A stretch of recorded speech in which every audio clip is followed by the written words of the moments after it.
Assalamualaikum warahmatullahi wabarakatuh. Teman-teman,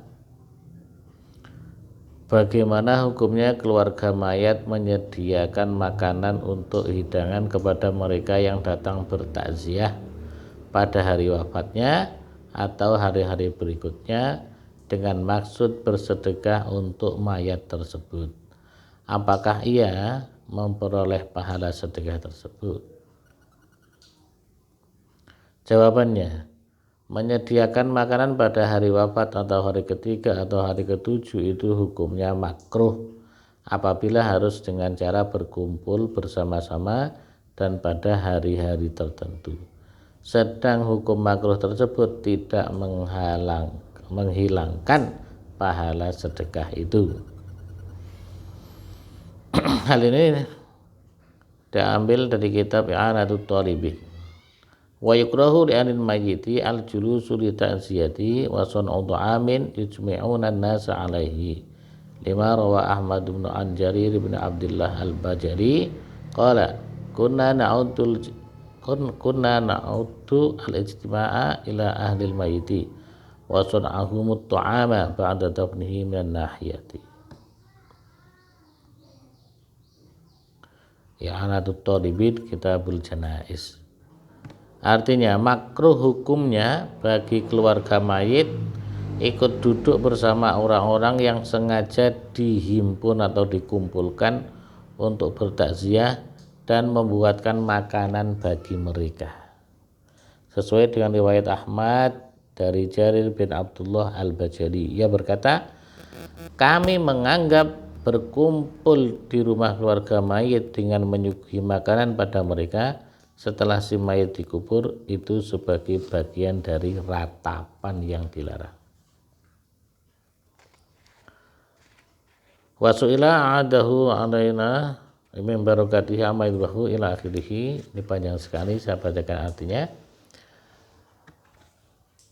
Bagaimanakah tentang hewan yang disembelih dan dimasak kemudian dibawa di belakang mayit menuju kuburan untuk disedekahkan ke para penggali kubur saja, dan tentang yang dilakukan pada hari ketiga kematian dalam bentuk penyediaan makanan untuk para fakir dan yang lain, dan demikian halnya dilakukan pada hari ketujuh serta yang dilakukan pada genap sebulan dengan pemberian roti yang diirkankan ke rumah-rumah wanita yang menghadiri prosesi takziah jenazah. Ya, kalau di Jawa ya ada nelung dino, metung dino, matang puluh dino, nyatus nyewu mendak. Ya, ini kalau di Fatawi, di Fatawil Kubro fi awalil juz tsani, itu intinya bahwa semua yang dilakukan seperti yang ditanyakan di atas termasuk bid'ah yang tercela tetapi tidak sampai haram, jadi makruh hukumnya, kecuali jika prosesi penghormatan pada mayit di rumah ahli warisnya itu bertujuan untuk meratapi atau memuji secara berlebihan. Untuk kalau meratapi itu jelas haram. Nah, bagaimana? Tapi karena itu sudah menjadi kebiasaan, nanti kalau tidak dilakukan bisa dipaidu, ya, bisa digunjing oleh tetangga-tetangga. Nah, kalau tujuannya untuk menangkal ocehan orang-orang tersebut, tetangga, supaya tidak ya dipaidu, itu tidak apa-apa, agar mereka tidak menodai kehormatan dirinya. Dengan sikap demikian diharapkan ia mendapatkan pahala setara dengan realisasi perintah Nabi SAW terhadap seseorang yang batal sholatnya, batal karena hadas, untuk menutup hidung dengan tangan seakan-akan hidungnya keluar darah. Ini demi untuk menjaga kehormatan dirinya jika ia berbuat di luar kebiasaan masyarakat. Jadi ada orang batal itu keluar dari barisan salat dengan menutup hidung, yaitu untuk menjaga nama baik, untuk menjaga kehormatan kita. Ini jadi disamakan dengan itu. Weslah dilakoni supaya tidak jadi gunjingan tetangga, tidak jadi gunjingan masyarakat. Lah, masalahnya yang timbul kemudian apakah itu harta yang untuk membuat makanan itu bagaimana? Ingat, itu tidak boleh ambil dari tinggalan mayit, tirkah mayit. Mengapa? Karena tirkah tidak boleh diambil atau dikurangi sebelum dibagi, sebelum diwaris dengan jelas. Jadi harus steril.